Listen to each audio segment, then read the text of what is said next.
اللهم صل على محمد وآل محمد. أعوذ بالله من الشيطان الرجيم. بسم الله الرحمن الرحيم. والسماء ذات البروج واليوم الموعود وشاهد ومشهود قتل أصحاب الأخدود النار ذات الوقود إذ هم عليها قعود وهم على ما يفعلون بالمؤمنين شهود وما نقموا منهم إلا يؤمنوا بالله العزيز الحميد الذي له ملك السماوات والأرض والله على كل شيء شهيد. إن الذين فتنوا المؤمنين والمؤمنات ثم لم يتوبوا فلهم عذاب جهنم ولهم عذاب الحريق. إن الذين آمنوا وآمنوا الصالحات لهم جنات تجري من تحتها الأنهار ذلك الفوز الكبير. إنا بطش ربك لشديد إنه هو يبدئ ويعيد وهو الغفور الودود ذو العرش المجيد فعال لما يريد. هل أتاك حديث الجنود فرعون وثمود بل الذين كفروا في تكذيب والله من ورائهم محيط بل هو قرآن مجيد في لوح محفوظ. صدق الله العلي العظيم. سبحان ربك رب العزة عما يصفون وسلام على المرسلين والحمد لله رب العالمين. صلوات. اللهم صل على Jazakallah brother Amin. As always, thank you for your beautiful recitation. One more salawat ala Muhammad wa ali Muhammad. सलाम के लिए मैं दरख्वास्त करता हूँ ब्रदर अली नाटू से कि वो आएँ और मौला की बारगाह में अपना कलाम पेश करें. बर मोहम्मद व आले मोहम्मद सलावत.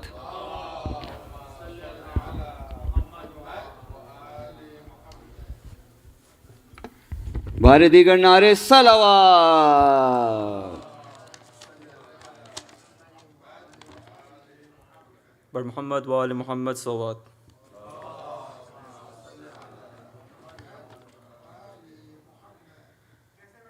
शाम के जिंदान में چھوٹی سکینہ روتی ہے، زینب منا رہی ہے، زینب منا رہی ہے، ان اللہ مع الصابرین، ان اللہ مع الصابرین۔ بابا میرا نہیں ہے، لگتا نہیں میرا جی، رو رو کے رہی ہے، زندہ میں کوئی بچی، زینب منا رہی ہے، زینب منا رہی ہے، ان اللہ مع الصابرین، ان اللہ مع الصابرین۔ کیوں قیدی ہے بنایا، کیا ہے خطا ہماری، کیوں دیکھنے کو شامی آتے ہیں باری باری، زینب منا رہی ہے، زینب منا رہی ہے، ان اللہ مع الصابرین، ان اللہ مع الصابرین۔ نو کے سینہ پہ ظالم بابا کا سر ہلائے، یہ ظلم مجھ سے اللہ ہائے نہ دیکھا جائے،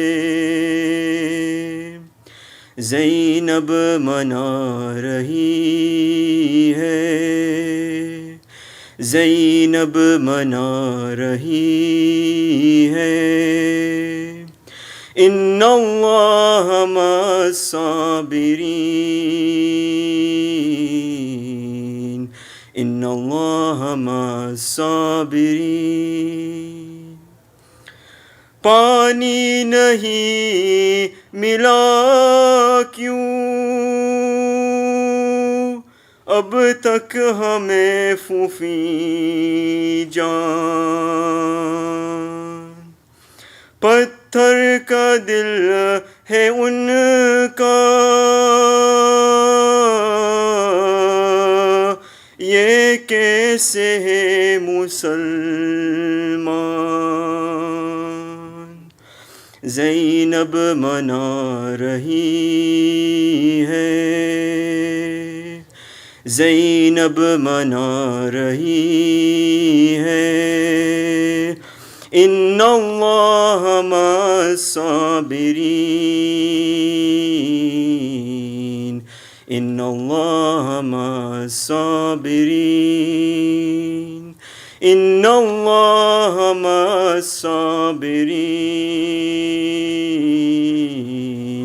ان اللہ مع الصابرین۔ صلوات۔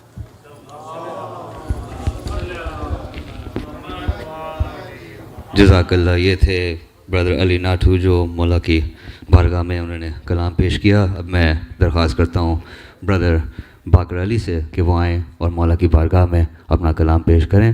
بر محمد وال محمد صلوات.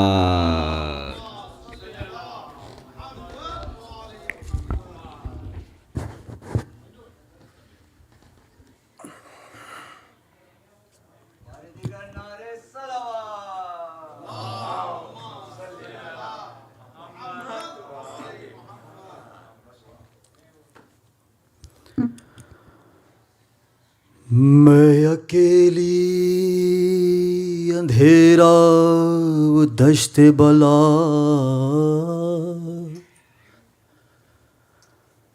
جل گئے خیمے کرتا میرا جل گیا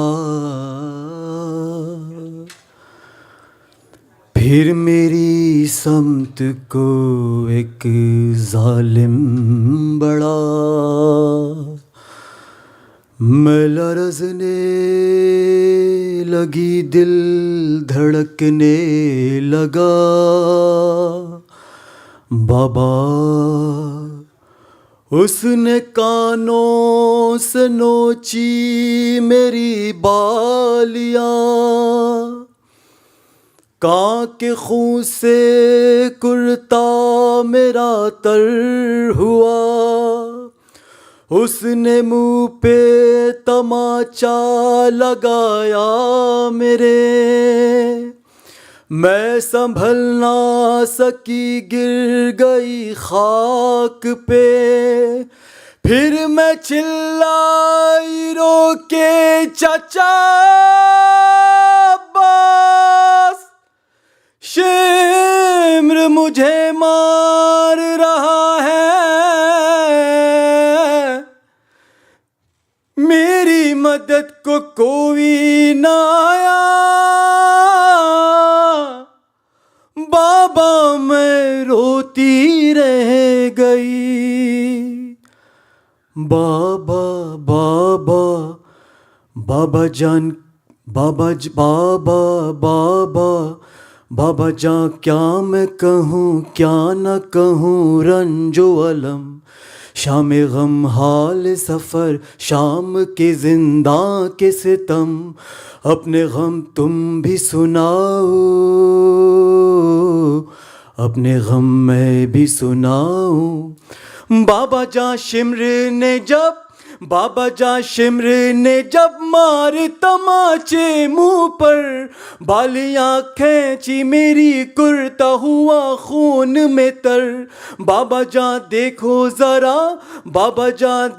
ذرا نیلے ہیں رخسار میرے کیا یتیموں پہ ستم کرتا ہے یوں کوئی بشر شمر کو دیکھ کے میں خوف سے تھراتی ہوں بھیا سجاد کے پیچھے ہی میں چھپ جاتی ہوں بابا اپنے غم تم بھی سناؤ بابا اپنے غم میں بھی سناؤں ذی شرار غم زو دم بے تمائی یہ وجود دوبارے بیعت بے خونم یکی بود یکی نبود بابا جون دردت بے جونا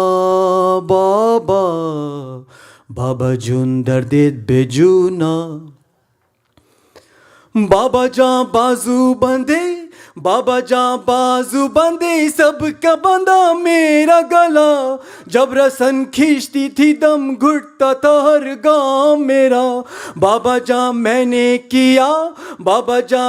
نے کیا پنجوں پہ چل کر وہ سفر درد ہوتا تھا تو چلاتی تھی بابا غش میں کھاتی تو زمین پر نہیں گر پاتی تھی رسی اس طرح سے گردن میں پھنسی جاتی تھی آخری بن بابا اپنے غم تم بھی سناؤ بابا اپنے غم میں بھی سناؤں بابا جان بابا جان دیکھنا کیا سن بھی نہ پاؤ گے بیاں، میرے رخسار پہ ظالم کے انگوٹی کے نشان، بابا جان تم بھی مجھے، بابا جان تم بھی مجھے اب نہیں پہچانو گے، خاک بالوں میں لہو کانوں سے اب تک ہے رواں، صبر ہر غم پہ مگر کیسے کیا مجھ سے سنو، 1300 میل سفر کیسے کیا مجھ سے سنو، بابا بابا اپنے غم تم بھی سناؤ، بابا اپنے غم میں بھی سناؤ۔ بر محمد وآل محمد صلوات۔ یہ تھے بردر باقر علی۔ اب میں درخواست کرتا ہوں جناب مظہر باقر صاحب سے کہ وہ آئیں اور مولا کی بارگاہ میں اپنا کلام پیش کریں۔ بر محمد وآل محمد صلوات۔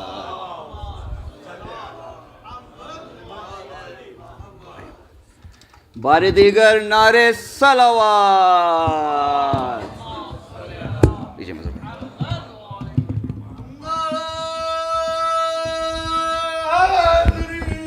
یا علی۔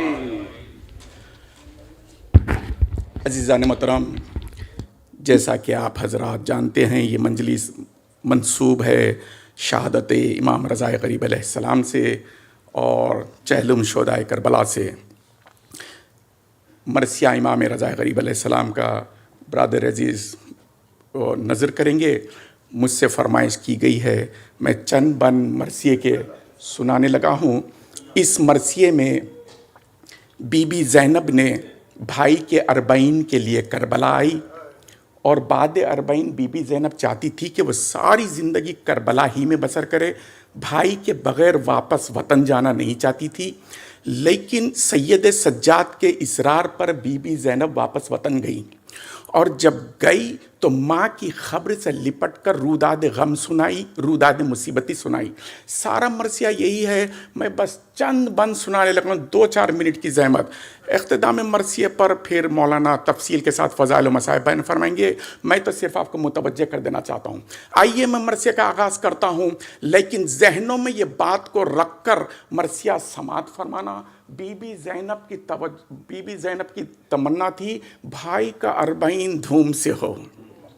سمجھ گئے عزادارو؟ تو پھر سنو، بھیا میں بن تمہارے وطن کو نہ جاؤں گی، بھیا میں بن تمہارے وطن، بی بی زینب بھائی کی خبر پہ کہہ رہی ہے، بھیا میں بن تمہارے وطن کو نہ جاؤں گی، بھیا یہی میں خبر پر آنسو بہاؤں گی، نالوں سے آسمان و زمین کو ہلاؤں گی، نظر حسین پیاسوں کو پانی پلاؤں گی، جو پوچھے گا تو روتی ہے کیوں شور و شین سے، کہہ دوں گی چھٹ گئی ہوں میں بھائی حسین سے۔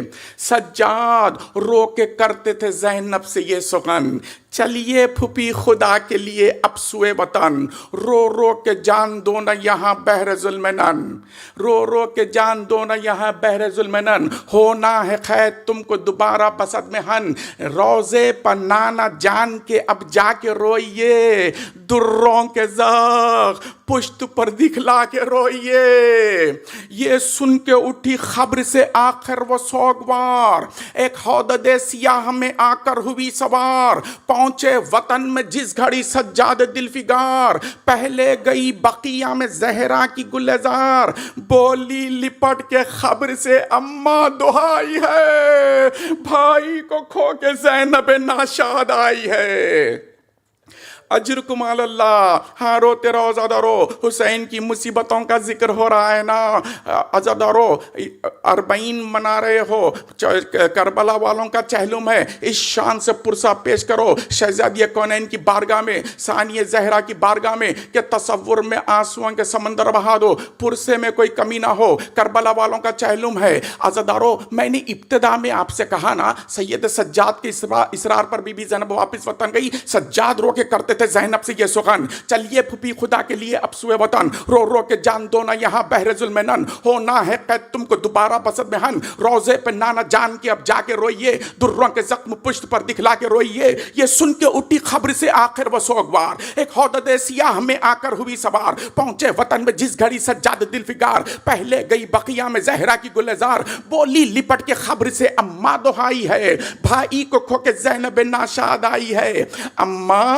سناؤں تم کو میں جو کچھ جفا ہوئی، پردیس میں حسین سے زینب جدا ہوئی، چوتھے برس میں باپ سے بیٹی جدا ہوئی، اماں حسین مر گئے، میں بے ردا ہوئی، دل زندگی سے زینب مشترکہ ہٹ گیا، میں دیکھتی رہی سر شبیر کر گیا، اماں تمہارے لال پا کیا کیا نغم ہوئے، لاشے کے ہاتھ انگوٹھی کی خاطر قلم ہوئے، مردے پا میرے بھائی کے تازہ ستم ہوئے، پامال لاش ہو گئی، برباد ہم ہوئے، گوہر سکینہ کے بھی اتارے ہیں شمر نے، درے ہماری پشت پر مارے ہیں شمر میں، اماں تیرے مریض کو قیدی بنایا تھا، اماں تیرے مریض کو قیدی بنایا تھا، توقے گراں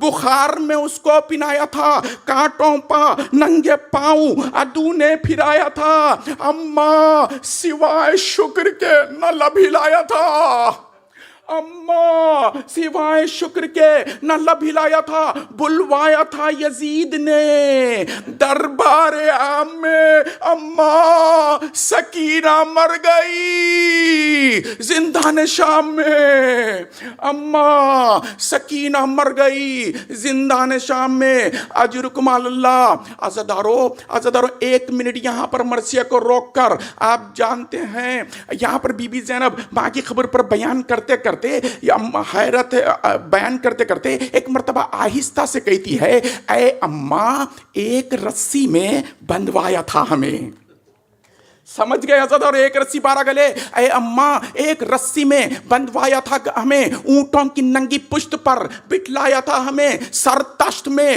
حسین کا دکھلایا تھا ہمیں، عابد کو درے مار کے رلوایا تھا ہمیں، عابد کو درے مار کے رلوایا تھا ہمیں، حیرت ہے کیوں نہ زینب ناشاد مر گئی، اماں میں سر کھلے ہوئے شیری کے گھر گئی، اماں میں سر کھلے ہوئے شیری کے گھر گئی۔ عزیزارو ایک منٹ یہاں پر مرثیہ کو روک کر، آپ جانتے ہیں کون شیری؟ جو نہیں جانتے وہ جان لے، ایک اشارہ دینے لگا ہوں، تفصیل میں گئے بنا، امام حسین کے گھر کی خاص کنیز کا نام ہے شیری، جس نے اپنی آغوش میں امام زین العابدین کو پالا ہے، اس کنیز کا نام ہے شیری، اور تفصیل میں گئے بنا بتاتا ہوں، جب راہ کوفہ سے گزرتے ہوئے بی بی زینب کی ملاقات شیرین سے ہوئی تھی نا، تو اس وقت کنیز پردے میں تھی اور شہزادی بے پردہ تھی۔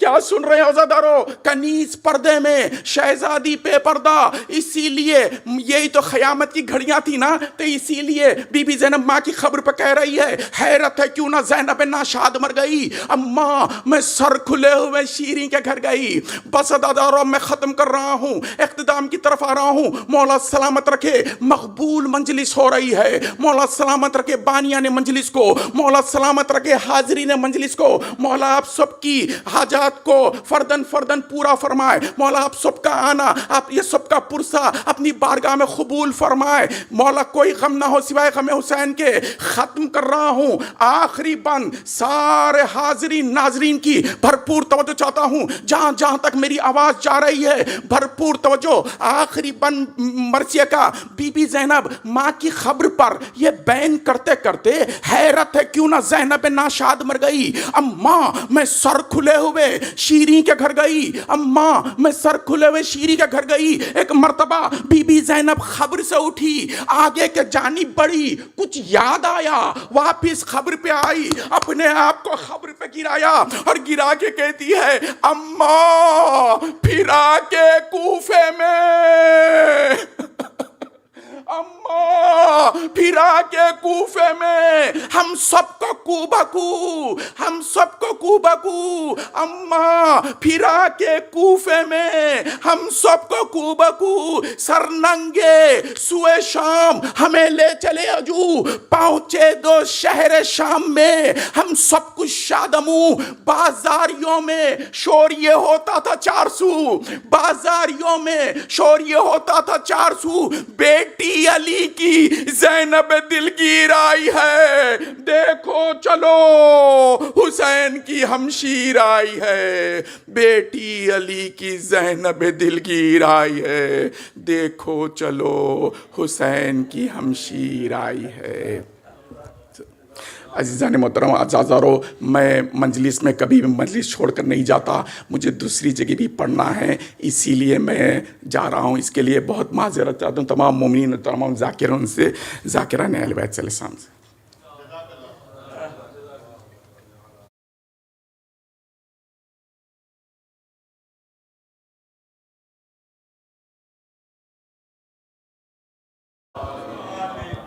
इसी के साथ मैं दरख्वास्त करता हूँ जनाब शानदार नकवी साहब से कि वो आएँ और मौला की बारगाह में सो सलाम मरसिया पेश करें बर मोहम्मद व आले मोहम्मद सलावत।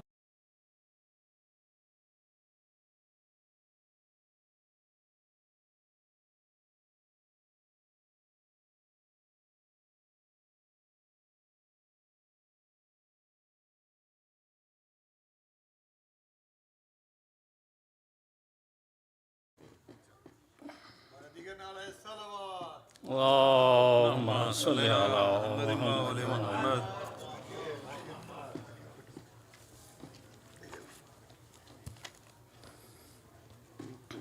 ایک بار اور نعرہ صلوات. اللهم صل على محمد.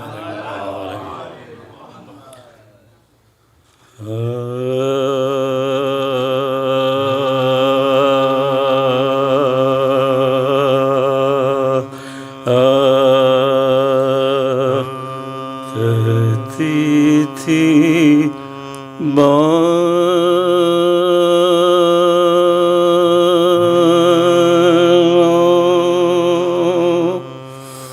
कहती थी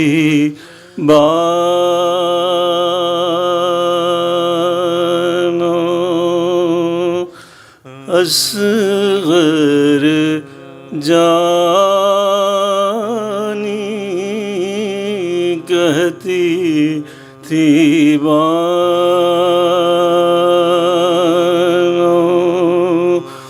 असग़र जानी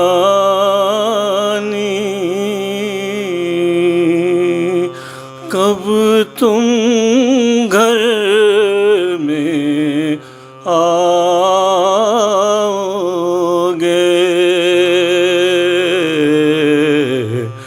कहती थी दरिया पर से पी कर पानी दरिया पर से पी कर पानी कब तुम घर में आओगे अपनी दिखाने शक्ल नुमानी कब तुम घर में आओगे रन से फिर कर यूसुफ सानी रन से फिर कर यूसुफ सानी कब तुम घर में आओ सोगन मैंने प्यारे तेरे کفنی کالی ہے، سوگ میں نے پیارے تیرے پہنی کفنی کالی ہے، بھورے بالوں والے آجا، جھولا تیرا خالی ہے، کہتی تھی دودھ کے بھوکے یہاں سے گئے تھے، دیکھیے وہاں کیا ملتا ہے، دودھ کے بھوکے یہاں سے گئے تھے، دیکھیے وہاں کیا ملتا ہے، سنتی ہوں میں ندی کے کنارے، سنتی ہوں میں ندی کے کنارے، پیاسا اب تک روتا ہے، کہتی تھی بالوں صلوات اللہم صلی علی محمد و آل محمد۔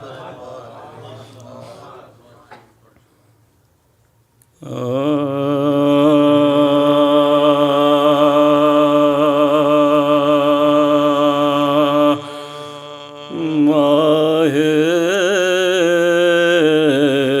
زہرا پا گھٹا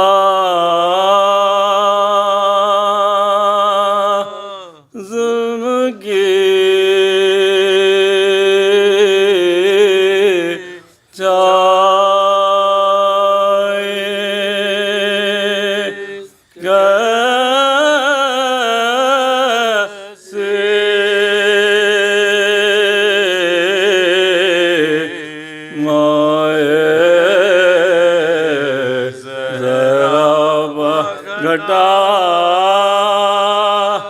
مجرئی ہو گئی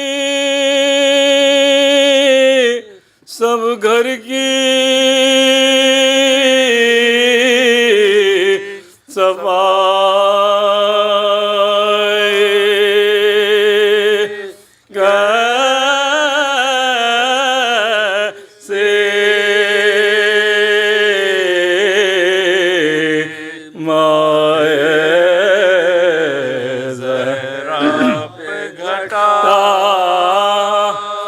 کہتی تھی رو کے سکینہ مجھے کیوں بھول گئے، میرے امو تمہیں بھائی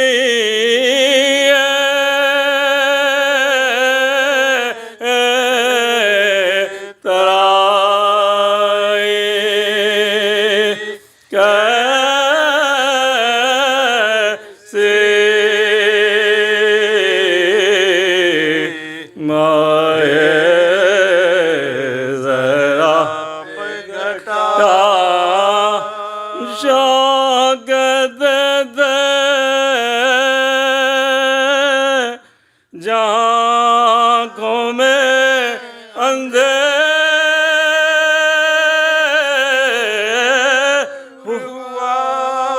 علی اکبر نے سناسیل با کھائے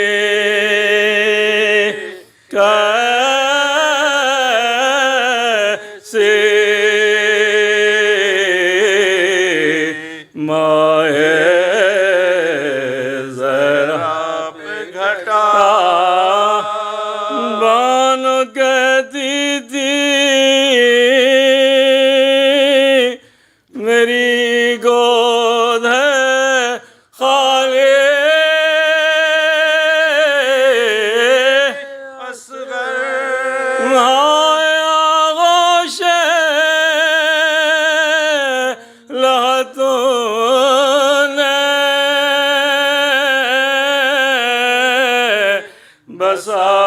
بسائی کیسے مائے ذرا گھٹا تیر سے چھت گیا ننھا سا گلا سے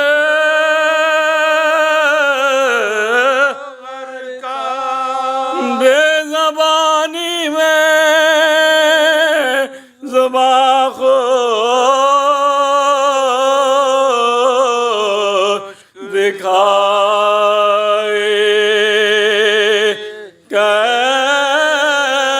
کیسے مائے ذرا پہ گھٹا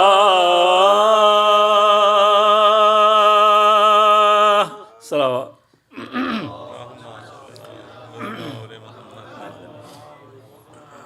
فاتحہ بسم اللہ الرحمن الرحیم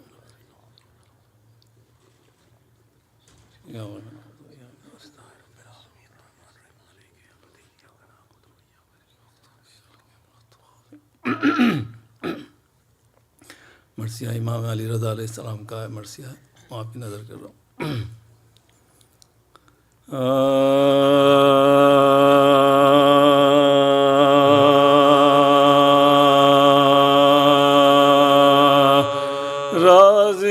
راضی رضا مرضی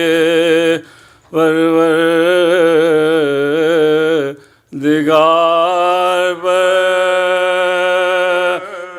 راضی رضا تھے مرضی پروردگار پر مجبور دل کو رکھتے تھے کسے تیار دیتے تھے جان زیادہ صبر و قرار پر چلتے تھے مسلک پدر نامدار تھا علم کاظمی شہ عالی جناب میں دل میں جو روشنی تھی نہیں آتا دل میں جو روشنی تھی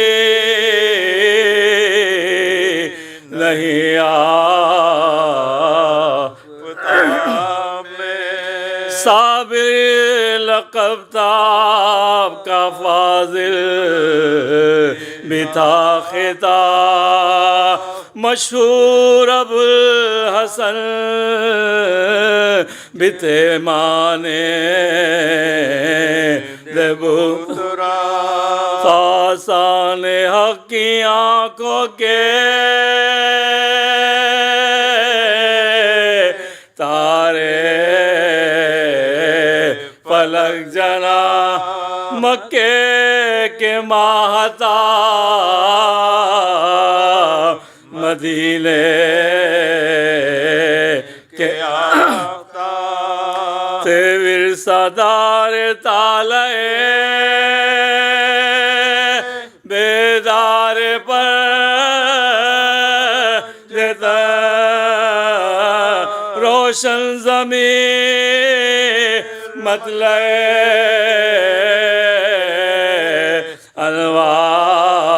انوار پنجتا روشن ضمیر مطلع انوار پنجتا شورا ہوا امام دو عالم کا شہر کہتے تھے سب یہ پھول ہے سرتاج باغ امرت ہے اس کا عداوت ہے اس کی سید کے دشمنوں پا ہو نازل خدا کا سید کے دشمنوں پا ہو نازل خدا کا دولت یہ ہے رسول کی نعمت خدا کی ہے نام خدا یہی تو صفت اولیاء کی ہے نام صفت نام خدا یہی تو صفت اولیاء کی ہے جو صاحب یقین تھے بڑھاؤ کا اعتقاد حضرت سے خار کھانے لگے بالیے پسار رکھتے تھے خاندان رسالت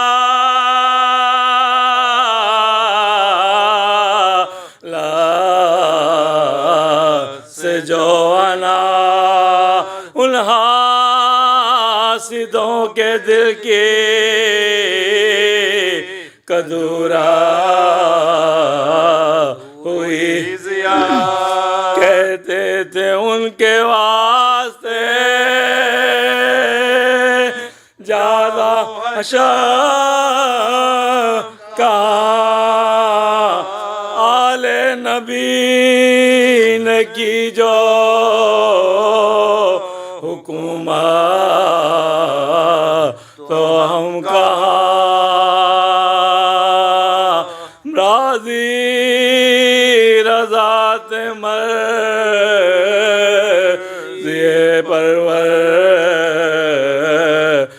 پروردگار پر صلوات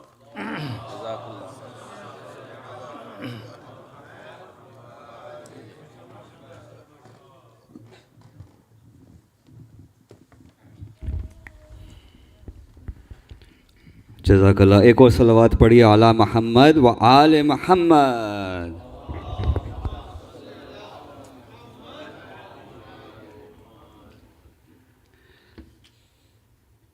One more salawat. Ala Muhammad wa Ali Muhammad.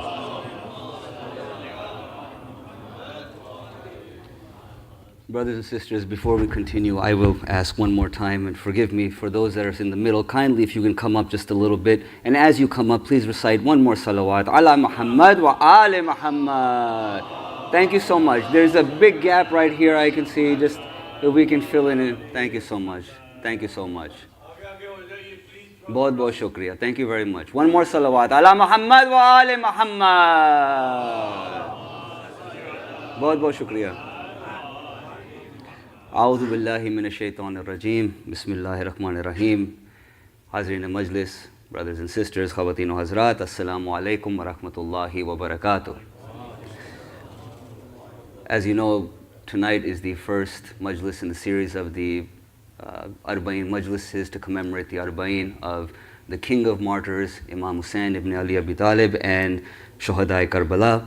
And these majlises will continue up till September 7th, which is Thursday, and we request all of you to please attend these majlises to take part in this ibadah. Wednesday, which is the day of Arba'in, the majlis, now these, before Wednesday, these majlises will start at 7:45 after Salatul Maghribain. Wednesday for Chelum, the program will start at 7 o'clock. And that will start with the, I believe, the Amal of Arba'in, followed by the Ziyarat of Arba'in, and then Salatul Maghribain, and then after that, the regularly scheduled majlis. So please do attend for that as well. Tonight, we are also commemorating the Shahadat of our 7th Imam, Imam Ali ibn Musa Raza alayhi salam. Allahumma salli ala Muhammad wa ali Muhammad. 8th Imam, forgive me, our 8th Imam, and inshallah we will have Tabut taken out as well, so please do stay for that as well. Just a couple of announcements before I invite Maulana up to the mimbar. Number one, the Bibi Sakina Daycare Open House. The Bibi Sakina Daycare, for those that do not know, we have opened up a daycare. It is the house that's right outside on Cedar Grove. It's 45 Cedar Grove Lane. The open house will be on Sunday, September 10th, from 11 a.m. to 12 p.m. And the daycare is available for those parents who have children from ages 2.5 to 4 years of age.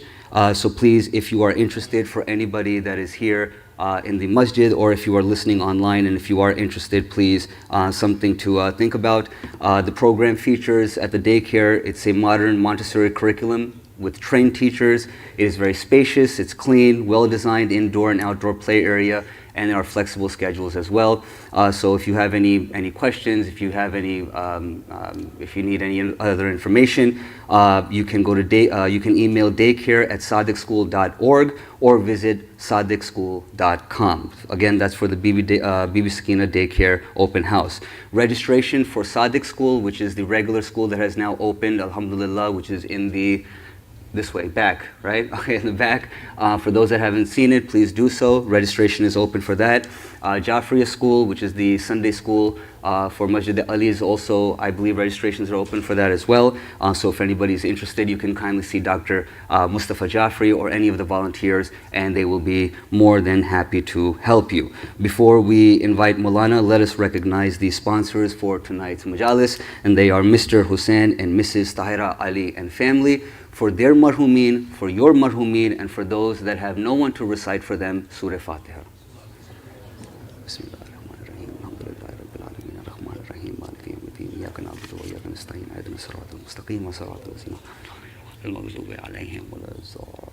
We ask Allah subhanahu wa ta'ala to increase the blessings of the sponsors and to increase the darajat of the marhum. Brothers and sisters, we are honored tonight to have with us Sayyid Hussein Al-Qazwini joining us, who will be doing the lectures these next nights for this Jalum series. Sayyid Hussein Al-Qazwini graduated from UC Berkeley with a BA in Religious Studies in 2004. He joined the Islamic Seminary in Karbala in 2004, and then the Seminary of Najaf in 2010. In Najaf, he studied under the prominent scholars such as Ayatollah Bakr Irawani, Ayatollah Sanad, and Ayatollah Muhammad Rida Sistani. He began teaching upper-level studies according to the Shi'i school of thought in the Islamic Seminary of Karbala since December of 2015. Sayyid has presented at a number of international academic conferences, including the US, in the United Kingdom, in the Netherlands, and also in Turkey. He also lectures around the world on Islam and Ahl Bayt, and again, it is a pleasure and honor to have him with us these next few nights. And so with that, I would like to welcome Maulana Sayyid Hussein Al-Qazwini to the mimbar for tonight's majalis. Please welcome him with a very warm salawat ala Muhammad wa ali Muhammad.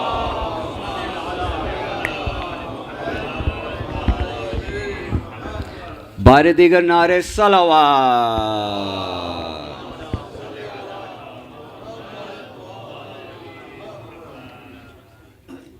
बर हबीब खुदा ख़त्मुल अंबिया नारे सलावत।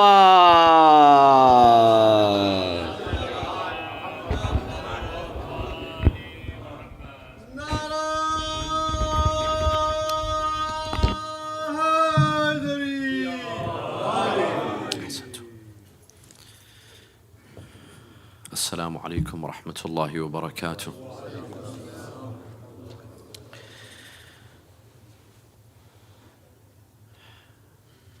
بسم الله الرحمن الرحيم. الحمد لله رب العالمين، والصلاة والسلام على خير خلقه أبي القاسم المصطفى محمد.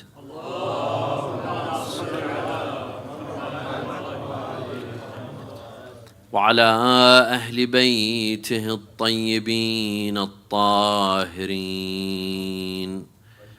صلى الله عليك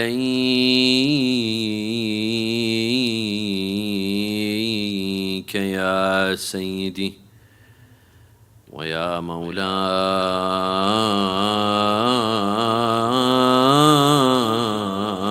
يا أبا عبد الله، صلى الله عليك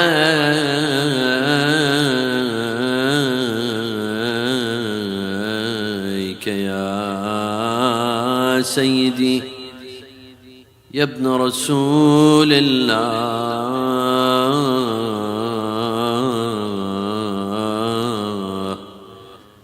يا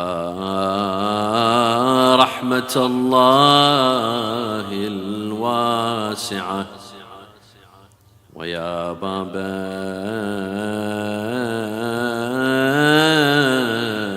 نجاة الأمة، ويا عبرة كل مؤمن ومؤمنة،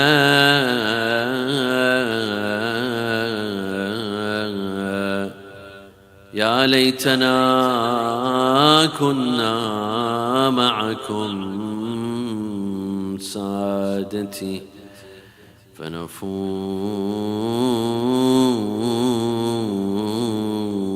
فوزا عظيما.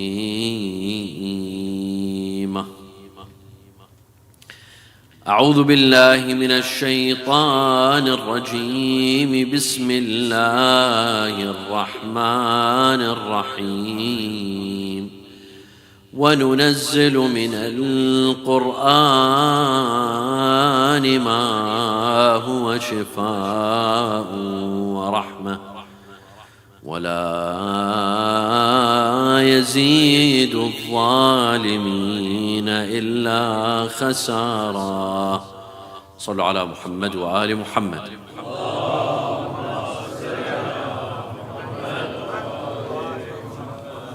Historically,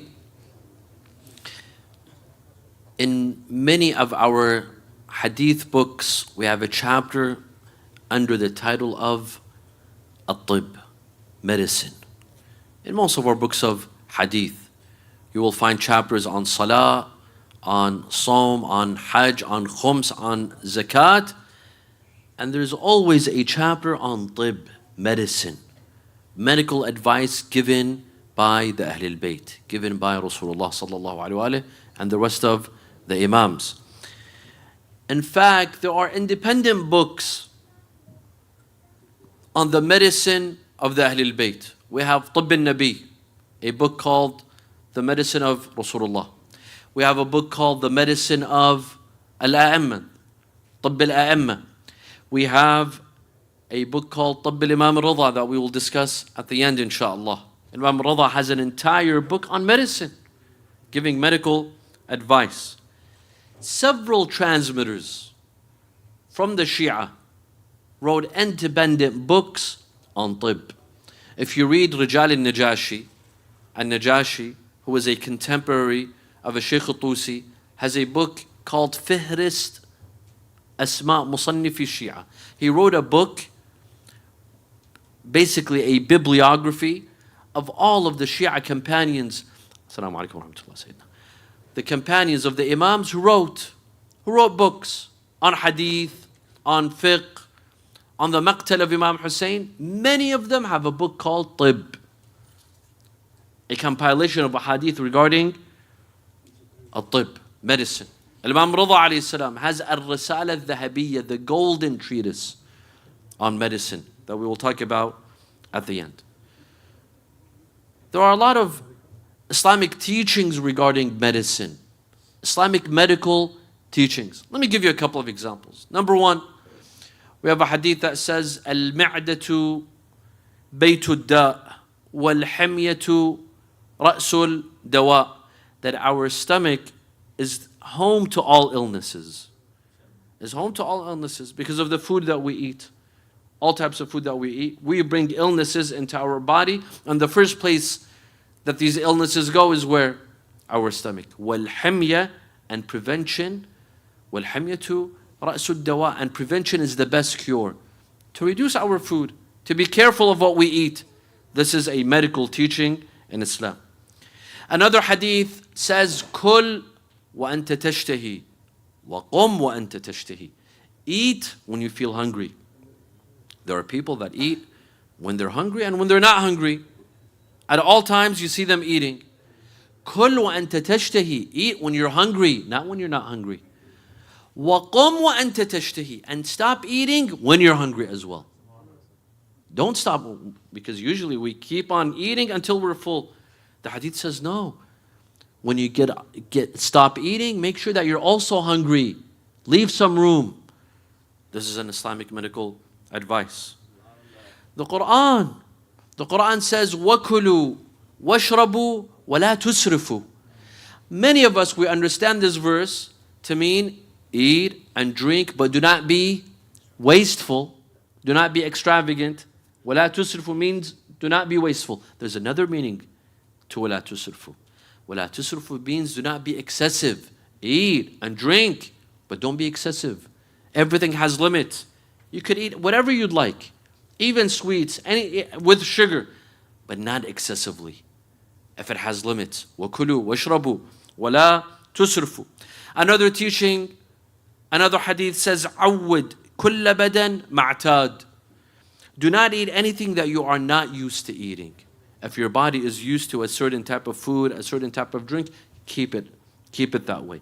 Do not introduce to your body something that it is not used to. For example, if you're not used to eating spicy food, after many years you want to introduce spicy food to your body, obviously it will have a different sort of reaction. Some ahadith, for example, say avoid eating fish. The consumption of fish can be harmful. There are teachings that tell us to eat salt before eating. Begin with salt and end with salt. This is an Islamic medical teaching. There are several, and the list goes on. Sallu ala Muhammad wa ali Muhammad.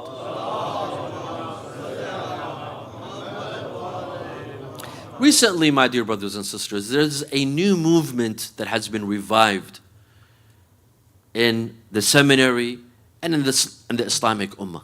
There's a return to Islamic medicine. There are some voices in the Islamic Ummah, and specifically in the Hawza, that says we need to go back to Islamic medicine. And we need to abandon modern medicine. This is a new movement. And we see that it rose particularly during the days of COVID. During the days of COVID, there were lots of voices that were saying we need to go back to Islamic medicine. Why?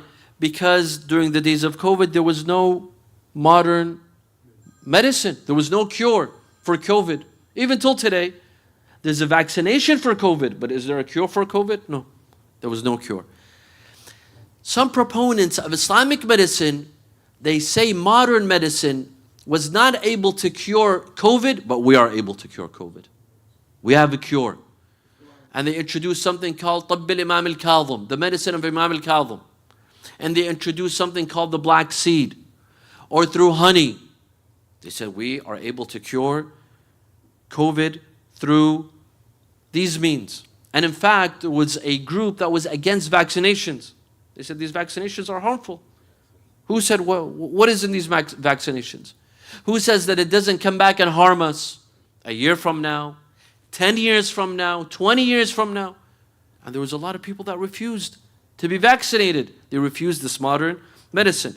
In fact, some believed that COVID vaccinations were a conspiracy. They were a conspiracy to change us, to change our mind, to change our spirit, to change us biologically and morally, to make us more susceptible to immorality or even homosexuality, some said. And it was this period, during the days of COVID, that a lot of people turned to Islamic medicine as a replacement for modern medicine. And several religious scholars, they became proponents of Islamic medicine and they declared themselves as doctors. Sallu ala Muhammad wa ali Muhammad.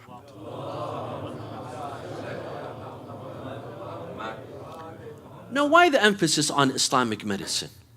Especially in the past 2 years, from 2020 up till now. In the past 2-3 years, there's an emphasis on Islamic medicine. Why? Several reasons. Number one, COVID, because there was no real cure. There was no real medicine for COVID. A lot of people opted to go for Islamic medicine, using the black seed, which has narrations. The black seed has narration, al-habbatu sawda. And the usage of honey as well. There's a verse we will talk about. There's an entire verse in the Quran on the usage of honey. طيب. Cancer. They say modern medicine has failed to provide us a cure for cancer. Millions of people are dying from cancer. There's no cure. But Islamic medicine can provide a cure. طيب. Modern medicine is very expensive. Modern healthcare, it's expensive. It's not affordable. If you have healthcare, this is one problem. You're paying a good amount. If you don't have healthcare, then that's even a bigger problem. What do you do if you don't have healthcare and you don't have health insurance? Modern medicine is meant to take away your money. It's a financial hoax. It's based on capitalism. The purpose is to steal your money, to make a good amount of money, while Islamic medicine is cheap. Islamic medicine is very affordable. 4, there's a return to akhbarism, a revival of akhbarism, the akhbari school of thought, that we need to return to the teachings of Ahlul Bayt. The teachings of Ahlul Bayt have been neglected. We have turned away from the teachings of Ahlul Bayt and the narrations of Ahlul Bayt. Usulism has taken us away from the traditions. They have divided the traditions of Ahlul Bayt into Sahih, Da'if, Hasan, Muwathaq, into 4 categories: weak, authentic, reliable, unreliable, while all of the hadith of Ahlul Bayt are reliable. Now, who is saying this? Proponents of Islamic medicine. They say we need to go back to the teachings and narrations of Ahlul Bayt, and a good number of the narrations of Ahlul Bayt discuss medicine.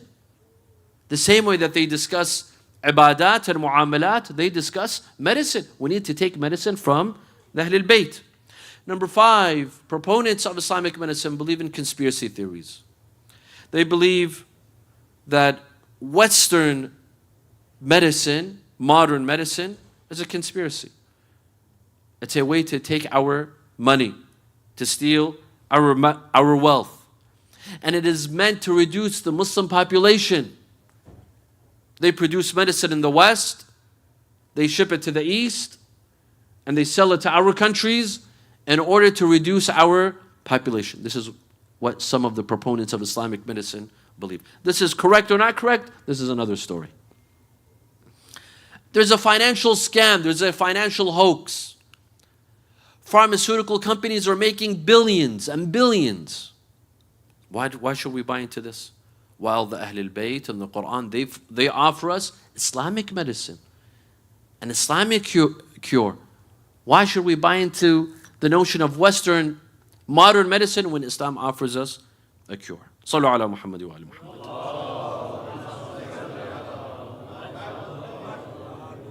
Proponents of Islamic medicine also believe the following. Number 1, it is the Ahlul Bayt that carry knowledge of medicine. Because the Ahlul Bayt have knowledge. And their knowledge did not come from Harvard or Yale or Princeton or Berkeley.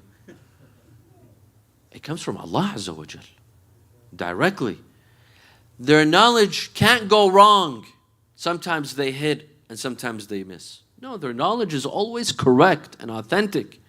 And Imam al-Baqir alayhi salam says, وَاعْلَمْ أَنَّهُ لَا عِلْمَ كَطَلَبِ السَّلَامَةِ وَلَا سَلَامَةَ كَسَلَامَةِ الْقَلْبِ. Know that there is no science like the science of well-being, being fit, being healthy. And there is no well-being, there's nothing healthy like being healthy in the heart. There's no well-being like the well-being of the heart. This is one hadith. Another hadith says, Al-ilmu ilman. Science is of two kinds. Ilmu al-adyan wa ilmu al-abdan. Science is of two kinds. One is the science of religion, understanding religion, knowing religion. And two, the science of the body, the human body, the anatomy, the human anatomy. These are two sciences that Islam has come to teach and encourages people to study the science of religion and the science of the human body. طيب. We all know that Imam Sadiq alayhi salam has a book. His student, Al-Mufaddal ibn Umar, has a book called At-Tawheed, Kitab al-Tawheed. And this was a book that was dictated by Imam Sadiq alayhi salam. Al-Mufaddal was one student of Imam Sadiq. Jabir bin Hayyan is another student. In fact, in the university of Imam Sadiq, in the school of Imam Sadiq, you would presume that Imam Sadiq only taught fiqh, tafsir, aqaid. No. Imam Sadiq taught chemistry. He taught biology. He taught human anatomy. And Kitab al-Tawheed by Al-Mufaddal ibn Umar, it contains a great portion on human anatomy. Thus, it was the Ahlul Bayt who were the founders of modern medicine. Why do we need to turn to others when they are the founders, when they are the teachers of modern medicine? Modern medicine goes back to them. This is one. Two, as we mentioned, that proponents of Islamic medicine, they believe that modern medicine is a hoax. It's meant to take our money. And in fact, it can cause cancer. A lot of the medicine that we take, all the pills that we take, God knows what they will do to us. This is what they believe. Maybe a lot of the pills that we take for heart disease, for our kidney, for our liver, it might cause cancer. It might have other repercussions that we don't know. Later on we will discover. طيب. Islam, on the other hand, Islam came as a solution for everything. Islam came to fix all of our problems and bring a solution to all of our problems. Spiritual, social, political, economical. That is why in Islam we have an economic system. Islam taught us economics. And Islam came to solve our medical needs as well. Islam provides us a medical system. The same way that it came to solve all of our problems, it came to solve our medical problems as well. So Islam provides a medical solution. And they say that the Imams themselves, they were not only religious leaders and they were scholars, they were doctors as well. They were doctors, they were scientists. So we can turn to them. In fact, Islamic medicine can cure the illnesses that modern medicine is not able to cure, such as cancer. This is what they believe. This is what they say. We have 11,000 narrations on tib, on medicine. 11,000 narrations, 11,000 hadith by the Ahlul Bayt that discuss medicine. This shows that the Imams, the Ahlul Bayt, they had a medical project. Medicine was it was on their agenda to come up with medical solutions for people to learn from what they had. They had a medical project and they were meant to cure people. Now, proponents of Islamic medicine, you tell them that a lot of the narrations that discuss medicine, they have weak narrations. They have weak chains of narrators. They have a weak isnad. They say, so what? This is not a problem. And again, this goes back to akhbarism, because in the akhbari school of thought, they do not divide the ahadith into 4 sections. These 4 categories of hadith, they were introduced by Al-Allam Al-Hilli. Al-Allam Al-Hilli. He was the first to divide our ahadith into 4 categories: sahih, da'if, muwaththaq, hasan. To reliable, not reliable, authentic, weak narrations. Akhbaris, they reject. They reject these 4 categories. They believe that all of our ahadith are authentic. And we are not allowed to question any of our ahadith. So even if a hadith has a weak chain of narrators, this should not stop us from benefiting from those ahadith, especially if they are 11,000 narrations and traditions regarding medicine. And look at the Quran. The Quran itself, it says that it was revealed as a cure. وَنُنَزِّلُ مِنَ الْقُرْآنِ مَا هُوَ شِفَاء. Shifa means cure. Allah says we reveal the Quran as a cure and as a mercy. وَنُنَزِّلُ مِنَ الْقُرْآنِ مَا هُوَ شِفَاءٌ وَرَحْمَةٌ. The Quran contains a cure and it contains rahmah. It's a blessing. The Quran itself is a cure. When it is read upon someone who is ill, it is a cure.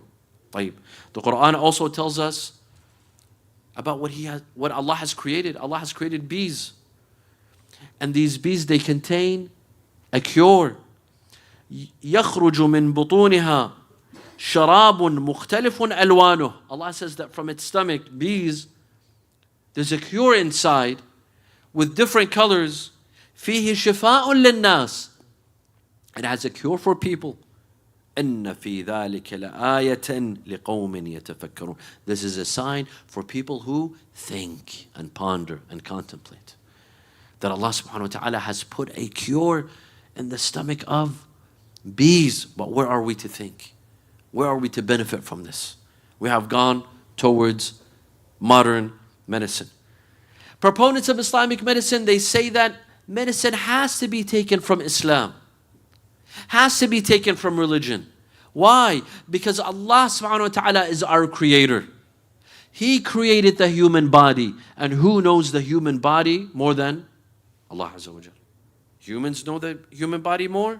Or Allah? Allah is the one who created the human body. We need to take the cure from Him. We need to take medical teachings from Him and from His messengers and imams. Because He created the human body. And as Ibrahim alayhi salam, who is quoted in the Quran, as he had said, وَإِذَا مَرِضْتُ فَهُوَ يَشْفِينَ. And if I am sick, He will cure me. He didn't say doctors. He didn't say Cedar Sinai Hospital, John Hopkins Hospital. No. وَإِذَا مَرِضْتُ فَهُوَ يَشْفِينَ. Allah cures me. No one else. That's why we have to turn to Allah. And then proponents of Islamic medicine, they say, you know what, even modern medicine, do you know what this medicine contains? Maybe it contains some things that are najis. It is taken from animals. What do you know? Maybe it contains something that is najis. Or it might contain alcohol. You are consuming alcohol. Or certain chemicals that can affect you. And some even argue that a lot of modern medicine has a placebo effect. Meaning that it's only psychological. You take this medicine because you assume that it's going to fix you. After an hour, you feel you're okay.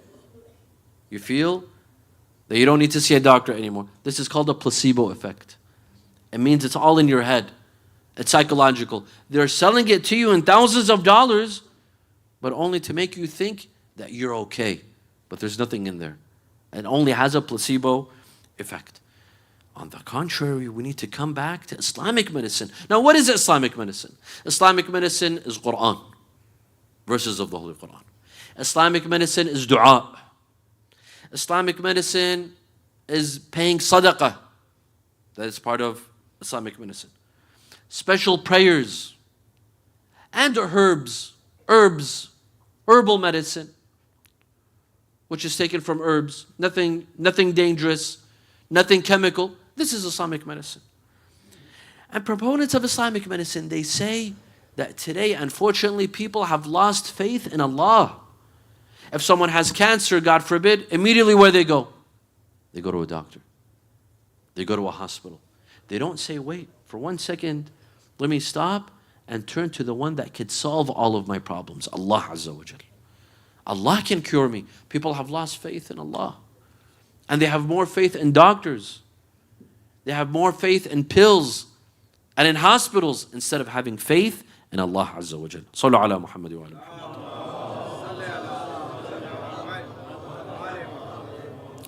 The emphasis, my dear friends, by proponents of Islamic medicine is on this fact, that the Imams carried knowledge of medicine. The Imams had knowledge of every field, in every field, including medicine. So why should we give our backs to the Imams of Ahlul Bayt and go and take medicine from someone else? From those who benefited from Ahlul Bayt. Benefited from Ahlul Bayt. You know, Ibn Sina, Avicenna, known as Avicenna, wrote a book called Al-Qanun fi al-Tibb, the canon on medicine. Ibn Sina was a graduate from the schools of Ahlul Bayt. Of course, he did not see any of the Imams in Ahlul Bayt, but he graduated from this school. Ibn Sina's book Al-Qanun fi al-Tibb was taught in European medical schools for over 400 years. Europe lived on the achievements of the Muslim nation, from Islamic teachings, from Islamic medical teachings. They thrived and they benefited and they enhanced. The Imams have this knowledge. Why should we give our backs to them? Why should we ignore them? As Imam Sadiq says, إِنَّ الْإِمَامِ إِذَا شَاءَ أَنْ يَعْلَمَ عَلِمَ. If the Imam wants to know, he can know anything that he wants. Anything that he wants. All he has to do is have the desire to know something, he can know. This is the knowledge of the Imam. Why should it be ignored? طيب. Now, there's a debate between both sides. Now, right now we presented the side of the proponents of Islamic medicine. As their opponents, we will present in a minute. There's a debate on where does Islamic medicine come from? The teachings that say take this herb for this ailment. Take that herb for another ailment. This is a cure, this fruit, this vegetable, this herb is a cure for this sickness, and this herb is a cure for another illness. Where does this come from? This knowledge, where does it come from? Here there are three theories. The first theory says this is revelation. This is from Allah Azza wa Jal. It is directly from Allah. Taught to the prophets and then taught to the Imams. It comes from revelation and it should be honored as such. This is not human knowledge. Human knowledge can have error, but the knowledge of Allah cannot have error. This was the theory of Shaykh al-Mufid in Tasheeh I'tiqadat al-Imamiyya and Sayyid ibn Tawus. These two scholars, they believe that Islamic medicine was from revelation. It comes from Allah Azza wa Jal. The second theory says that no, Islamic medicine comes from human knowledge. It comes from human experience. Because humans, Muslims, the early Muslims, they had medical experience. They gave certain herbs to those who were ill. It worked. It helped them. It cured them. They labeled it as what? Islamic medicine. And proponents of this theory include Ibn Khaldun. Ibn Khaldun believes that Islamic medicine is from human experience. And there's a third theory that says Islamic medicine originally came from revelation, but it was developed from human experience. And amongst those who held this theory is a Sheikh Muhammad al-Shahri, who passed away recently, a scholar in Iran, who in fact has a mawsu'ah, who has a compendium on Islamic medicine. He believes that Islamic medicine first was revealed by Allah. It came as a way of revelation, revealed by Allah to the prophets, to the Imams, but it was developed and enhanced from human experience. طيب. Now we come to the critics of Islamic medicine. وصلوا على محمد وآل محمد.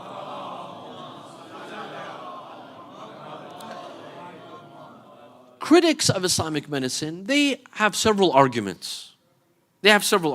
Number one, the most important argument is that you are basing Islamic medicine on many weak ahadith. Many of these traditions are weak. They have a weak chain of narrators. A lot of them do not have a reliable chain of narrators. Now, let me give you an example. If you hear a story from 3 sources, each source narrating one, narrating from the second narrating from the third, one of them is unreliable. Would you rely on this piece of news?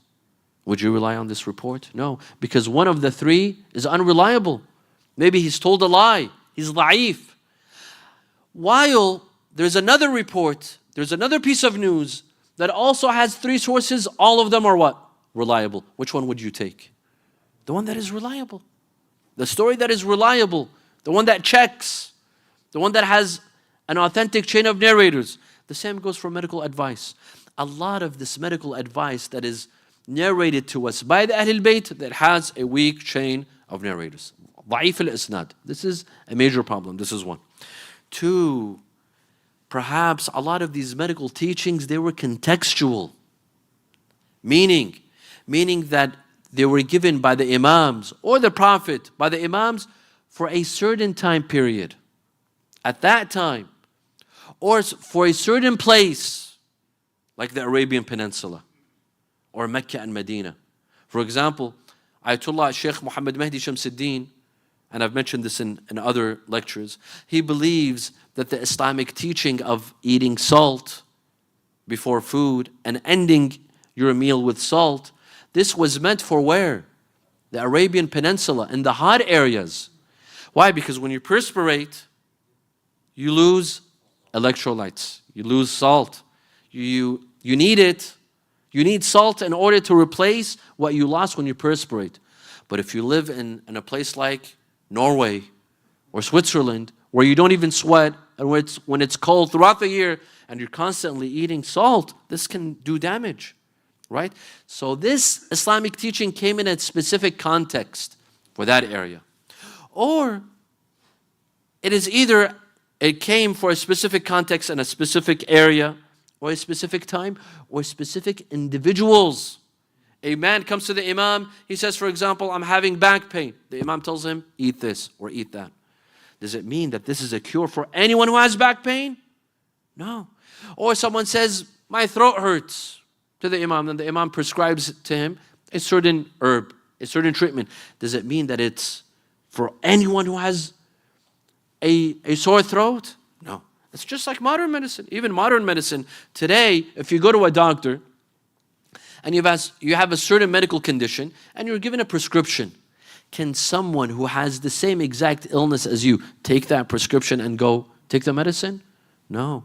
Because that prescription, it depends on your vital signs, it depends on your blood sugar, it depends on your, are you diabetic, are you not diabetic? Thus it varies from one person to another person. We cannot take these Islamic medical teachings general for all times, all places, and all individuals. This is the second problem. The third, it was not meant to replace modern medicine. Even if we say that Islamic medical teachings are authentic and they're good, and indeed a great deal of them are good teachings, but were they meant to replace modern medicine? No. They were not meant to replace modern doctors and modern hospitals. Number 4, critics of Islamic medicine, they say that proponents of Islamic medicine today, and today they have clinics. Today in Iraq and Iran, proponents of Islamic medicine, they have clinics, they have hospitals, they give prescriptions, and they tell them, don't go to regular hospitals. Their critics, they say that, are you doctors? Have you studied medicine? You're not doctors yourself. A lot of you are religious scholars. If you are religious scholars, keep to religion. Keep to fiqh, usul, and aqa'id. As for medicine, keep it to the specialists. Because you're not specialists. You have not studied medicine. Number 5, they say Islam indeed it came with a project. Islam is a revolution, but where? In spirituality, it is a spiritual revolution and a social revolution. But Islam does not have a medical project. Islam did not come with a medical project to come to cure people. Yes, it came to cure people. How? Spiritually, socially, not medically. Medically, it's kept for the doctors.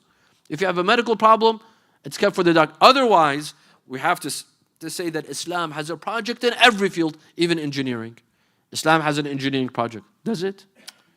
We're doing a disservice to Islam when we say that Islam came to solve all of our needs, including engineering, including medicine. No, these are specialties left for the professionals. Islam came to cure us, yes. وَنُنَزِّلُ مِنَ الْقُرْآنِ مَا هُوَ الشِّفَاء. A cure, but cure for what? Our hearts, our spiritual illnesses, our spiritual needs, our spiritual ailments, not medical. طيب. The sixth problem, the critics say, they say that, proponents of Islamic medicine, when they give medicine out, if it cures, they take credit. They say, see, it worked. But if the person died, they say, no, Allah wanted him to die. Khalas, Allah wanted him to die. Or he did not have enough faith. He did not have enough iman in this medicine. If he had enough iman, he wouldn't have died. It doesn't work this way. You either take responsibility both ways, or you don't take responsibility at all. Not that you take credit when it serves you, but when it doesn't, you throw the blame on someone else. No. Another critique is that there is no Islamic medicine. Yes, there are some teachings that we will mention. A lot of this medical advice with herbs, al-a'shab, this existed among the Arab. And this is called at-tabb al-qadim, old medicine. Old medicine. In fact, it was even used by the Romans, it was used by the Greeks. You are labeling it as Islamic medicine. Otherwise, it is called old medicine, ancient medicine, Greek or Roman medicine. You're just labeling it as Islamic medicine. طيب. Another critique is that even if we have Islamic medical teachings, they are not meant as a cure, they are meant as a prevention. And there's a big difference between prevention and cure. A lot of these teachings, they teach us prevention. How to prevent ourselves from getting so-and-so illnesses. But as a cure, no. As a cure, you go to modern medical fields. You go to modern doctors. You go to modern hospitals.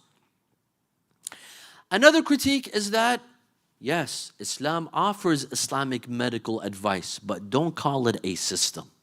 This is an exaggeration. Islam offers some medical advice. Eat this way, eat that way. It offers some advice, some medical teachings.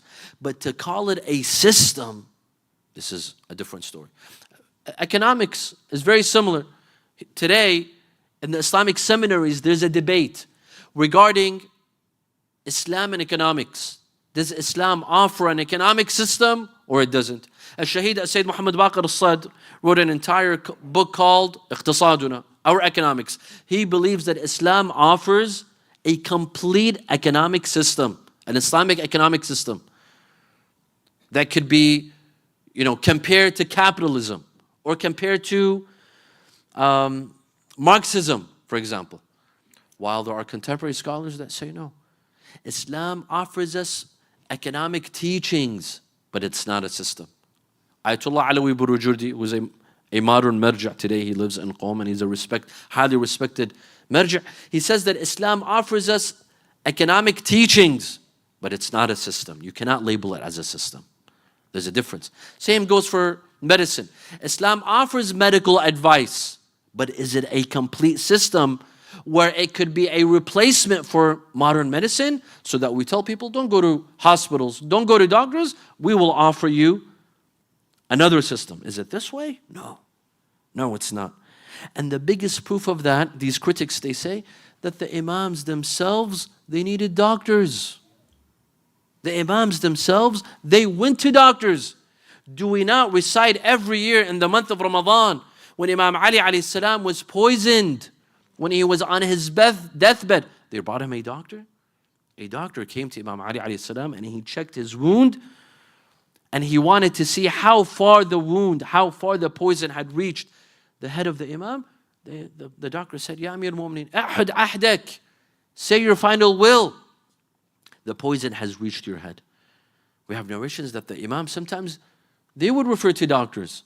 And Imam Musa al-Kadhim alayhi salam, after his death, in the presence of the succeeding Imam, Imam al-Rida, a doctor comes and he checks Imam al-Kadhim on the bridge in Baghdad. He checks and then he says, does this person have a tribe?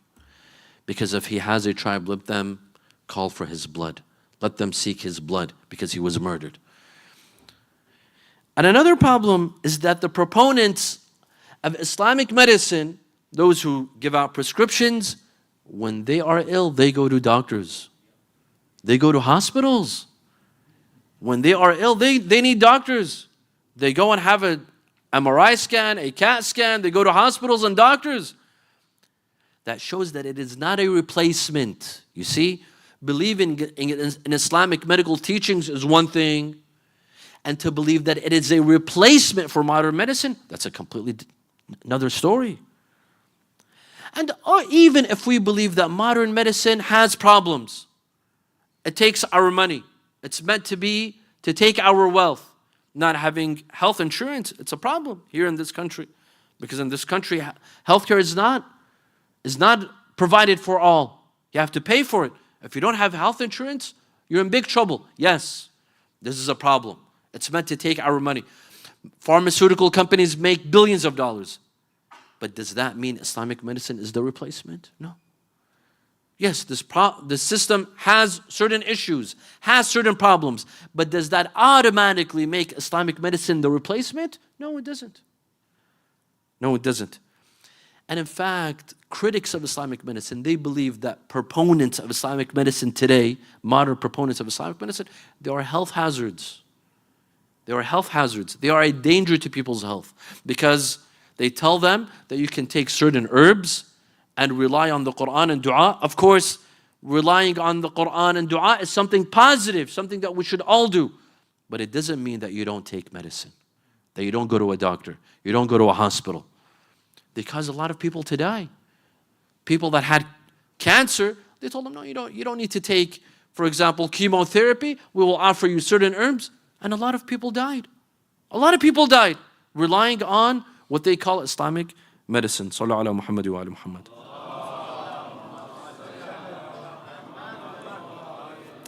I'd like to quote a Shaykh al-Saduq. Do we have a scholar greater than a Shaykh al-Saduq? Shaykh al-Saduq is one of our greatest scholars and an expert on hadith. All of his books are on hadith. من لا يحضره الفقيه المقنع الهداية عيون أخبار الرضا علل الشرائع. These are all books of hadith. In fact, if it wasn't for Shaykh al-Saduq, a lot of our hadith would not have reached us. He did us a huge favor, a huge service. Shaykh al-Saduq in his book اعتقادات الإمامية, when he comes to Islamic medical advice and ahadith by the Imams, he says that these ahadith, they need to be analyzed. We need to study them carefully. He says, perhaps some of them, they are only effective in Mecca and Medina. Because Mecca and Medina, there are a special environment. The weather, the humidity, the extreme weather, it's very hot. Because of that weather, the Imams knew that these sort of conditions can cause certain ailments. They gave cure. They gave a medicine. It is not meant to be used in other places. He says, ما قيل على هواء مكة والمدينة فلا يجوز استعماله في سائر الأهوية. This is Shaykh al-Saduq. He says that some of this medicine, it only pertains to Mecca and Medina. And then he says, perhaps a lot of these medical teachings, ما أخبر به العالم على ما عرف من طبع السائل. The Imam gave these medical teachings because he knows this individual. He knows what is good for him, what is a cure for him. It cannot be taken by someone else because it is this individual with his special ailments that needs this medicine. Someone else comes, maybe you don't have the same qualities as that person. Maybe you don't need this medicine. Perhaps that medicine can even be what? Harmful for you. What can be a cure for one person could be poison for someone else. It could be poison. It varies from person to person. And the Imam has knowledge of this individual and that individual, and they would give cures for every individual.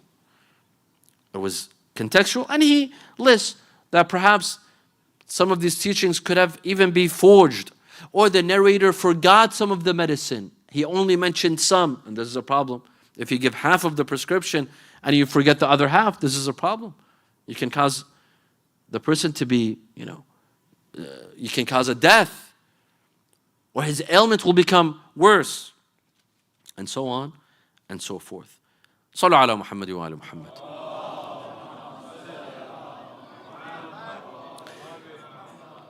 Where do our mujtahids stand from Islamic medicine? What do they believe? Ayatollah Sheikh Nasr Makarim al-Shirazi, for example, he believes that we do not have a system called Islamic medicine. Yes, we have Islamic medical advice. We have Islamic medical teachings, but not a system. And it is not meant to replace modern medicine. Yes, these medical teachings, it is good to read them, take them into consideration, know about them, but they are not a replacement. Other mujtahids like Ayatollah Subhani, Ayatollah Jawadi Amuli, Ayatollah Nuri Hamadani, they believe that Islamic medicine is not a replacement for modern medicine. Yes, it is good to study, it is good to learn, it is good to benefit from Islamic medical teachings and Islamic medical advice. But is it a system? Is it meant to be a replacement? No, absolutely not. Thus, in conclusion, my dear friends, there is no contradiction between modern medicine and Islamic medicine. We can take both. If Islamic medicine is Quran, verses of the Holy Quran, dua, paying sadaqah, certain herbs, herbal medicine that has been proven not to be harmful, and this is very important. We have to make sure that it is not harmful. Yes, why not? We can take it. And at the same time, rely on modern medicine. There's no conflict of taking both, of relying on both. And of course, at the end of the day, shifa is from Allah Azza wa Jal. At the end of the day, the cure is in the hands of Allah. And we have to believe in this. We have to believe in this. That Allah is the one that puts the cure. Whether it's in Islamic medicine or it's in modern medicine. The cure is in the hands of Allah. The hospital is only a wasila. It is only a means. The doctor is only a means. These herbs are only a means. At the end of the day, the cure is in the hands of Allah. وَإِذَا مَرِضْتُ فَهُوَ يَشْفِينَ. Imam al-Rida alayhi salam, during the days of Al-Ma'mun, Al-Abbasi, Al-Ma'mun, in his court, he had doctors from Greeks, Romans. They benefited from Greek teachings, from Roman teachings. And they claimed to be doctors. Imam Rida alayhi salam was in the court of Al-Ma'mun. Al-Ma'mun asked Imam Rida, Ya ibn Rasulullah, do you have anything to say? All of these doctors, they give medical advice, they give medical teachings. Do you have anything to say? Imam Rida, he says, yes, I know a thing or two about medicine as well. And he said, and he wrote Al-Risala al-Dhahabiyya, the golden treatise, known as Tabb al-Imam al-Rida, which is full of wisdom, full of excellent medical teachings. Yes, it might not be an entire system, but for that time, this was a miracle. And Imam Rida never studied at a medical school. He didn't study under the Greeks. He didn't study under the Romans. He didn't study under the Persians. Where did this knowledge come from? It was passed on from father to father, from imam to imam. Al-Silsila al-Risala al-Dhahabiyya, Al-Tabb al-Radawi. He wrote to him this treatise, and it was almost 20 pages long, and he gave it to Al-Ma'mun. And Al-Ma'mun saw a great benefit in what Imam al-Rida had written. Imam Rida alayhi salam was in Medina. He came all the way to Khurasan. When Al-Ma'mun summons Imam al-Rida, he didn't give him a choice. He didn't give him a choice. Imam al-Rida would either go to Khurasan or he would face certain death. When he was about to leave to Medina, Imam al-Rida held a majlis for himself. He holds a majlis for himself and he mourns himself. He calls Da'bil al-Khuza'i and he says, I want you to recite poetry for my grandfather, Imam Hussain alayhi salam. I want to cry for my grandfather before I leave to Khurasan. Let me shed a couple of tears for my grandfather. So in his house, in the house of Imam al-Rida, Da'bil al-Khuza'i comes and he begins to recite verses of poetry, mourning Imam Hussain. مدارس آيات قد خلت من تلاوة ومنزل وحي مقفر العرصات. Imam al-Rida told him, stop, ya Da'bil, stop. Call the women, call them, I want them to listen to Da'bil. He came and he put a curtain and he let his women and children listen to the musibah of Imam Hussain alayhi salam. He told them, Ya Da'bil, again, repeat the verses of poetry. مدارس آيات قد خلت من تلاوة ومنزل وحي مقفر العرصات لآل رسول الله بالخيف من منى وبالبيت والتعريف والجمرات قفا نسأل الدار التي خف أهلها متى عهدها بالصوم والصلوات And then Da'bil begins to speak to Fatima al-Zahra alayha salam, mourning her son Imam Hussain alayhi salam. He says, أفاطم لو خلت الحسين مجدلا وقد مات عطشانا بشط فراتي. Oh Fatima, if you could see your son lying next to the Euphrates River, thirsty, drenched in his blood, what would you do, O Fatima? للطمت الخد فاطم عنده وأجريت دمع العين في الوجنات. Oh Fatima, you would beat, you would slap your cheeks and you would cry over your son Hussein. He kept on mentioning Imam Hussain alayhi salam, and then he started mentioning the graves of the Imams in Baghdad and in Samarra. He kept on mentioning all the graves of the Imams in Kufan, in Kufa, in Najaf. And then when he finished, Imam al-Rida alayhi salam, he said, I want to add 2 verses of poetry to your poem. Will you allow me to? Al-Da'bil said, yes, Ya ibn Rasulullah, add whatever you'd like. Da'bil, Imam al-Rida alayhi salam, he added to the verses of poetry, وَقَبْرٌ بِطُوسٍ يَا لَهَا مِنْ مُصِيبَةٍ تُوَقِّدُ بِالْأَحْشَاءِ فِي الْحُرُقَاتِ. And there is a grave in Tus.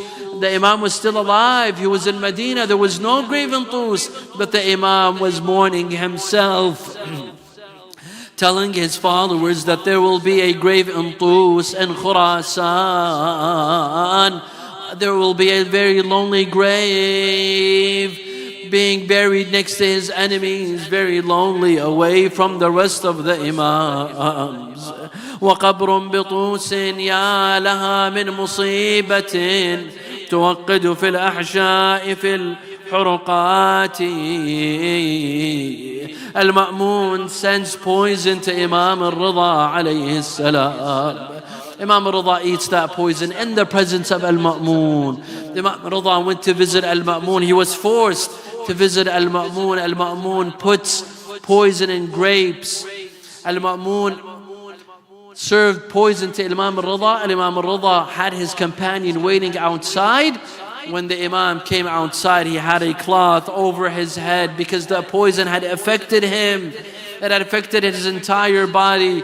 Imam al-Rida comes home, begins to suffer from that poison. In his final moments, Imam al-Jawad, 9 years old, comes in the presence all the way from Medina.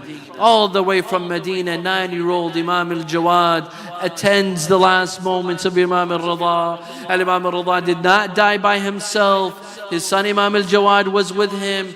He was able to put him towards Al-Qibla. He closed his eyes. He put his hands next to him. He laid him to rest. He washed him. He shrouded him. He prayed over his body. He put him in his grave. This is what happened to Imam al-Rida. Imam al-Rida had a large procession. The entire city of Khurasan, they attended the procession, the funeral of Imam al-Rida. ولكن لهفي عليك يا أبا عبد الله. Aba Abdullah was not shrouded, was not washed, was not given a proper burial. This hadith by Imam Zain al-Abidin alayhi salam on the 11th of Muharram is heart-wrenching. The hadith of Imam Ali ibn al-Hussain, al-Imam Zain al-Abidin alayhi salam. He says, فَجَعَلْتُ أَنظُرُ إِلَيْهِمْ صَرْعًا. It was the moment when the caravan of Imam Hussain alayhi salam was told that they have to leave Karbala. They were being taken to Kufa, to Ibn Ziyad. All of the women, all of the children, they were put on the camels. They were about to leave. Imam Zain al-Abidin says that when I was leaving Karbala, I took a look to the battleground. I saw that these dead bodies, the scattered bodies, cut into pieces. The body of my father, Imam Hussain alayhi salam, I'm about to leave my father without a proper burial. I did not wash my father. I did not shroud him. I did not bury him. How can I leave my father in such a state?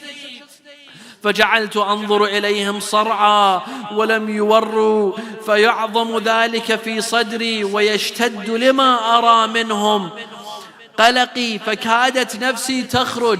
Imam Zain al-Abidin says that I was about to die from sadness and from agony and from pain. I am leaving my father. Everyone who dies, they're given a proper burial. They're shrouded, they're buried, they're washed. But my father is lying on the ground. No one dares to wash him. No one dares to shroud him. No one dares to bury him. He says, I was about to die. My aunt Zainab, she saw me. She told him, مالي أراك تجود بنفسك يا بقية جدي وأبي وأخوتي. She told him, my nephew, oh, the one who is the only one remaining from my family, why do I see you in such pain and in such agony? Why do I see you hurting? He said, my aunt Zainab, do you not see the scattered bodies on the battleground? Do you not see the body of my father? We're about to leave to Kufa. We did not bury him. How do I have the heart to leave by not burying him? Zainab told him, لا يجوز عنك ما ترى فوالله إن ذلك لعهد من رسول الله. My dear nephew, do not be upset. Do not feel pain. This is a ahd. This is a ahd from Rasulullah sallallahu alayhi wa alihi. إلى جدك وأبيك وعمك. Rasulullah had given a will to your father and to your grandfather. وَلَقَدْ أَخَذَ اللَّهُ مِيثَاقَ أُنَاسٍ مِّنْ هَذِهِ الْأُمَّةِ.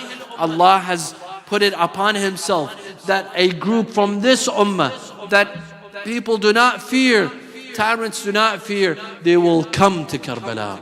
They will come to this city. They will come to honor your father. وَيَنْصَبُونَ عَلَمًا لِقَبْرِ أَبِيكَ. They will make a great sign, a great flag on the grave of your father, my nephew. Do not be upset.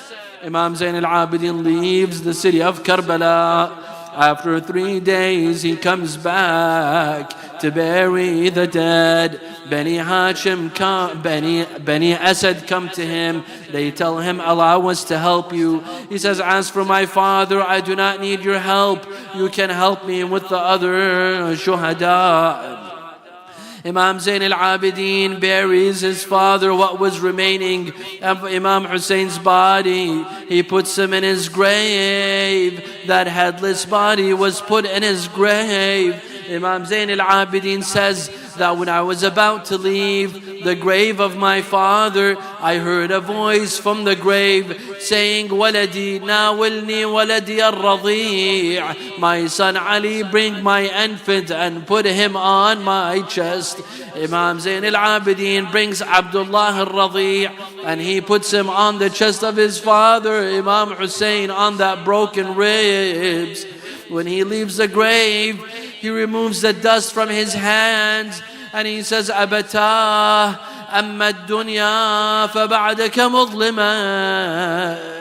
This life is dark without you, my father. وَأَمَّا الْآخِرَةَ فَبِنُورِ وَجْهِكَ مُشْرِقًا. And as for Akhirah, it is glowing with your beautiful face. إِنَّا لِلَّهِ وَإِنَّا إِلَيْهِ رَاجِعُونَ وَسَيَعْلَمُ الَّذِينَ ظَلَمُوا أَيَّ مُنْقَلَبٍ يَنْقَلِبُونَ والعاقبة للمتقين. نسألك اللهم وندعوك باسمك العلي الأعظم الأعز الأجل الأكرم يا الله. اللهم لا تدع لنا ذنبا إلا غفرته، ولا هما إلا فرجته، ولا عيبا إلا سترته، ولا خوفا إلا آمنته، ولا رزقا إلا بسطته، ولا شملا إلا جمعته، ولا مرضا إلا شفيته، ولا غائبا إلا حفظته وأدنيته، ولا حاجة من حوائج الدنيا والآخرة لك فيها رضا ولنا فيها صلاح إلا قضيتها ويسرتها يا أرحم الراحمين. ولأرواح المؤمنين والمؤمنات نقرأ سورة الفاتحة مع الصلوات.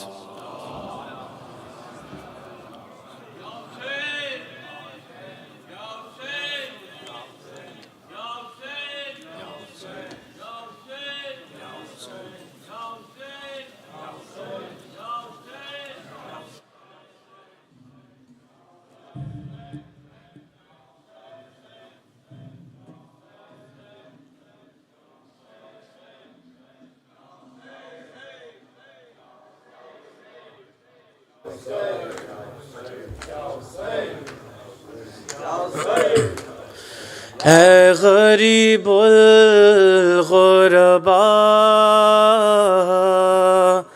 اے میرے بھائی رضا، اے غریب الغربا، اے میرے بھائی رضا، اے غریب الغربا، اے میرے بھائی رضا، رو کے معصوم آئے قوم، رو کے معصوم آئے قوم، قم سے دیتی ہے صدا، اے میرے بھائی رضا، اے غریب الغربا،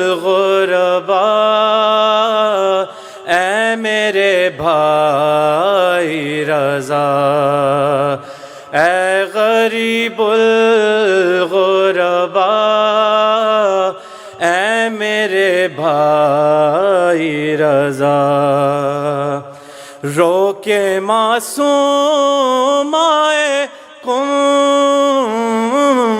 رو کے معصوم آئے قوم، قم سے دیتی ہے صدا،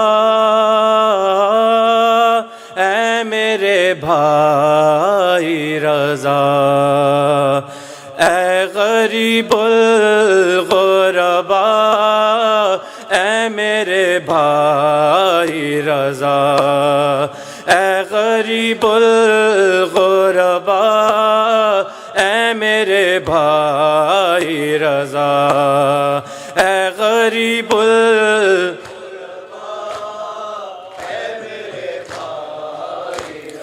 تیرا دیدار نہیں بھائی قسمت میں میری، دے ہواؤں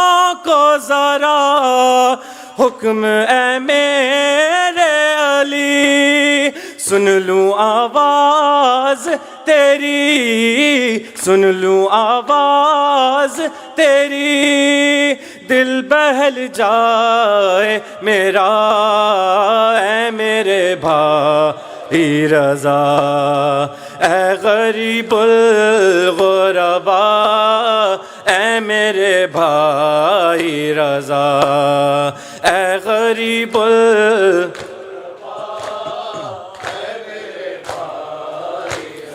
دیکھنے آئی ہوں میں قم سے صورت تیری، اے غریب الغربا دیکھ غربت میری، کوئی بتلاتا نہیں، کوئی بتلاتا نہیں مجھ کو مشہد کا پتہ اے میرے بھائی رضا، اے غریب الغربا اے میرے بھائی رضا، اے غریب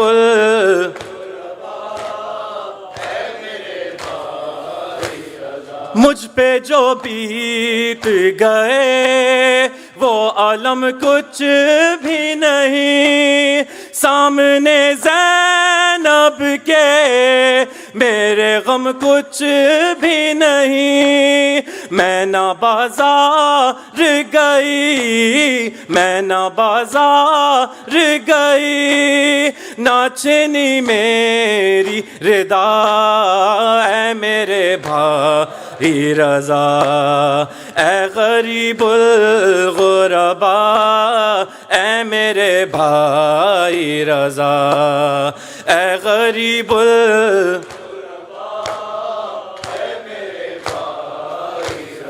جب سے پہنچی ہوں میں قوم، دل ہے قابو میں کہاں، غم زدہ آئے نظر شہر کے پیر و جوان، دیکھ کر کالے علام، دیکھ کر کالے علام، دل ڈہلتا ہے میرا اے میرے بھائی رضا، اے غریب الغربا ہی رضا، اے غریب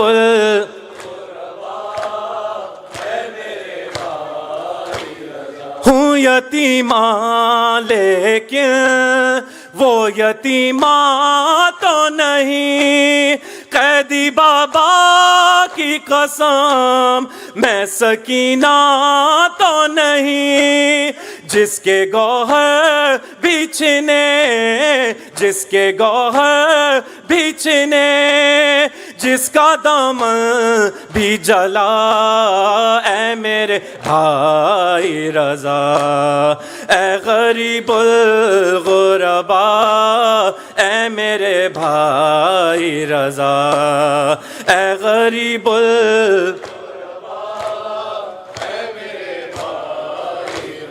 رو کے معصوم آئے قوم، رو کے معصوم آئے قوم، قم سے دیتی ہے صدا اے میرے بھائی رضا، اے غریب الغربا اے میرے بھائی رضا، اے غریب الغربا اے میرے بھائی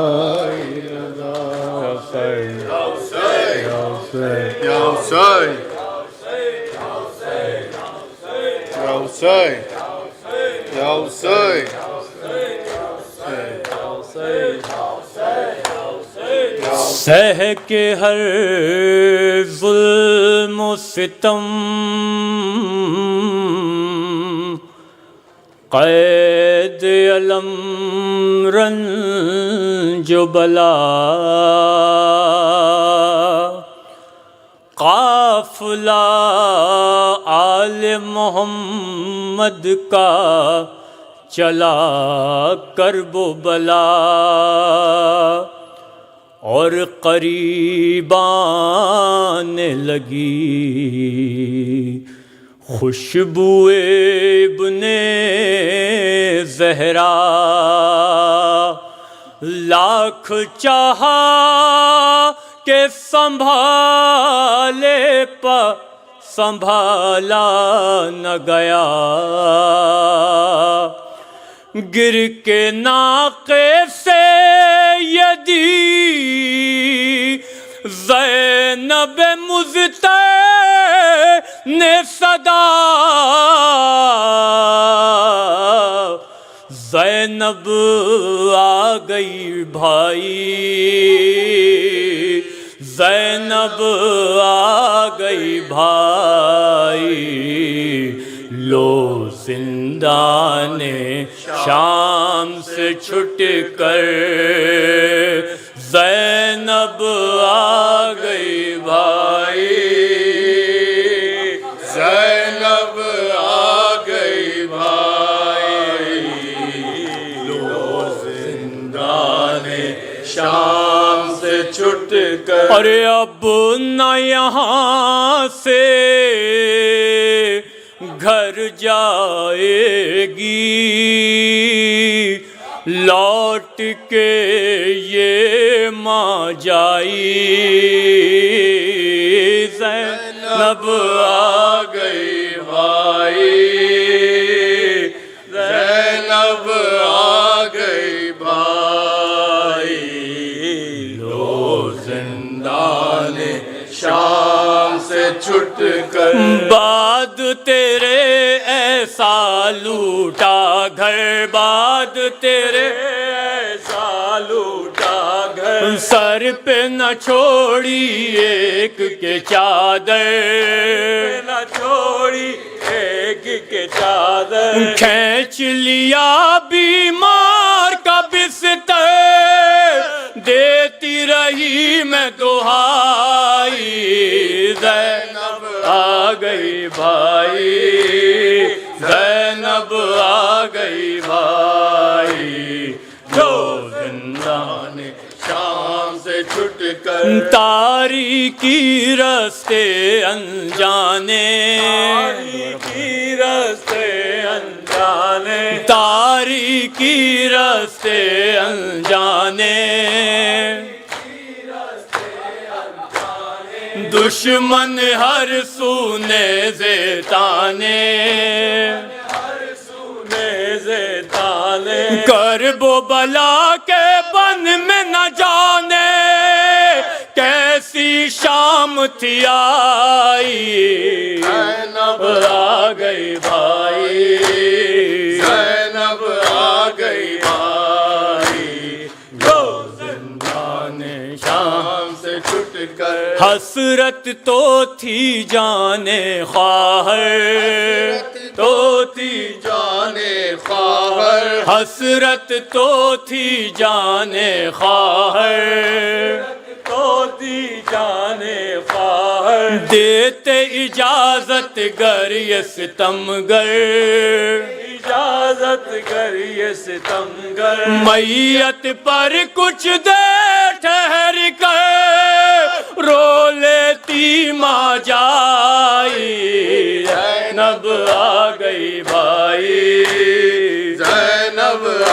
گئی بھائی، جو زندان شام سے چھٹ کر زینب آ گئی بھائی، زینب آ گئی بھائی، جو زندان شام سے چھٹ کر، آدھا لے گئے ہم کو در در،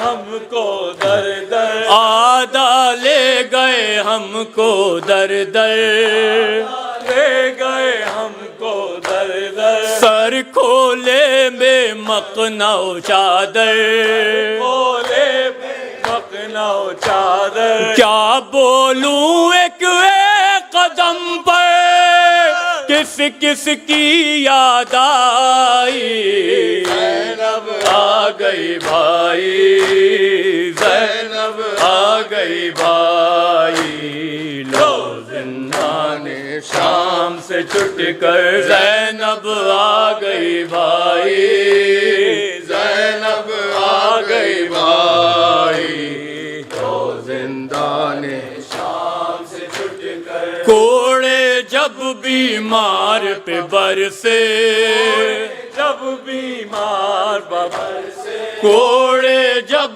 بیمار پہ برسے، جب بیمار پہ برسے روتے تھے ہم وہ ہنستے تھے،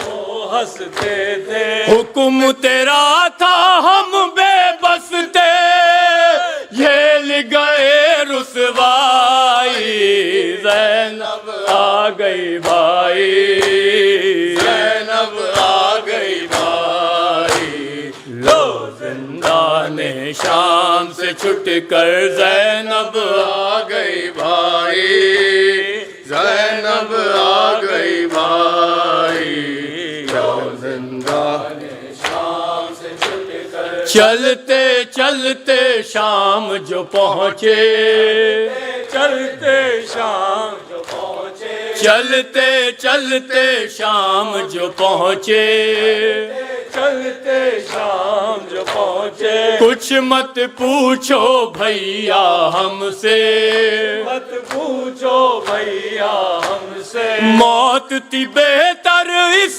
جینے سے، موت مگر نہ آئی، زینب آ گئی بھائی، زینب آ گئی بھائی، لو زندان شام سے چھٹ کر غم سے پھٹا جاتا ہے کلیجہ، غم سے پھٹا جاتا ہے کلیجہ، غم سے پھٹا جاتا ہے کلیجہ،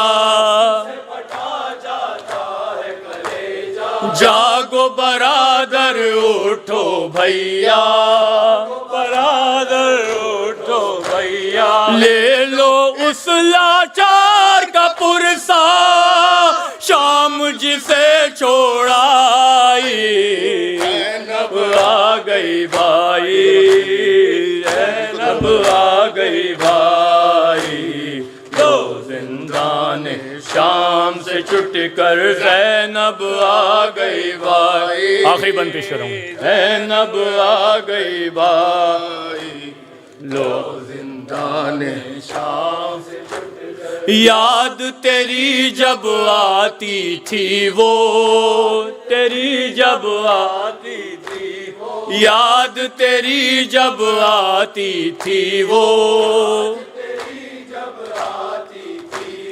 روتی تھی چلاتی تھی وہ، چلاتی تھی وہ، روز تماچے کھاتی تھی وہ، بھائی تیری شیدائی، زینب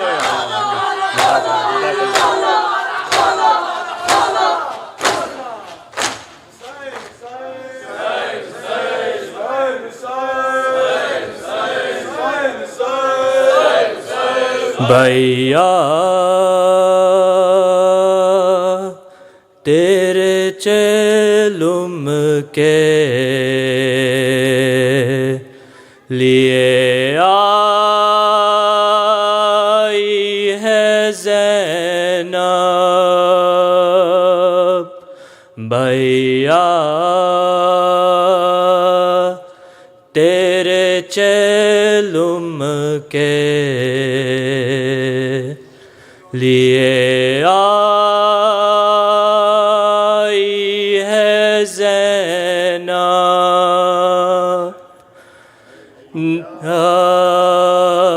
تیرے چلم کے لیے آئی ہے زینب، دکھ پائی ہے، دکھ پائی ہے، دکھ پائی ہے زینب، بھیا تیرے چلم کے لیے آئی ہے زینب، بھیا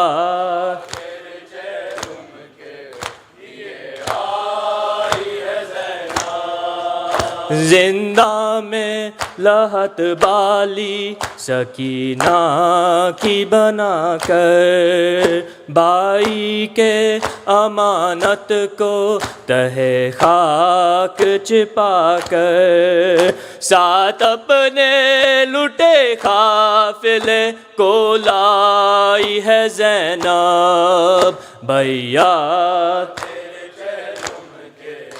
یہ بھیا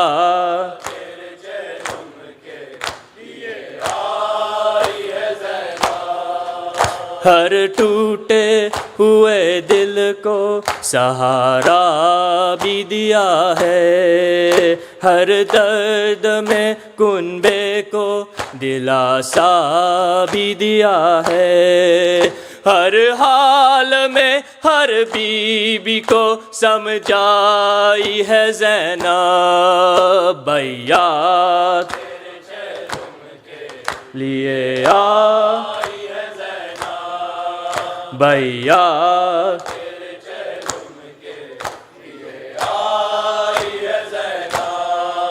رنج و علم و یاس ہے عباس نہیں ہے، جز عابد بیمار کوئی پاس نہیں ہے، بس ایک امانت یہ بچا لائی ہے زینب، بھیا تیرے لیے بھیا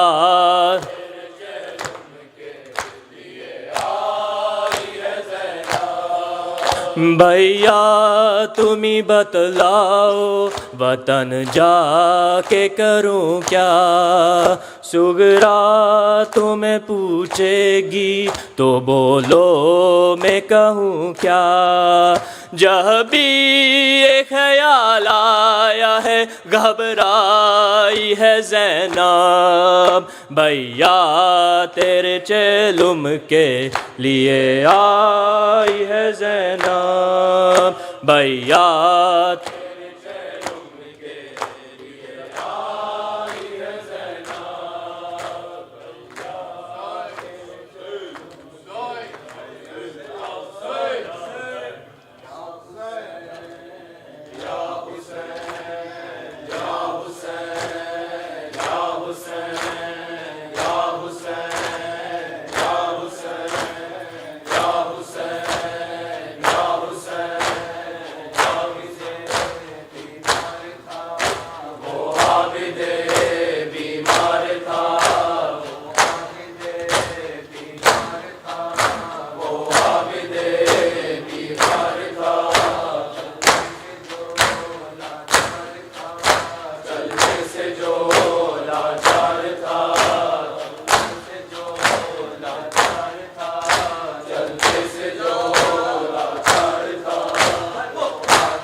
اللهم صل على محمد وآل محمد اللهم صل على محمد وآل محمد اللهم صل على محمد وآل محمد بسم الله الرحمن الرحيم السلام عليك يا أبا عبد الله السلام عليك يا ابن رسول الله. السلام عليكم ورحمة الله وبركاته.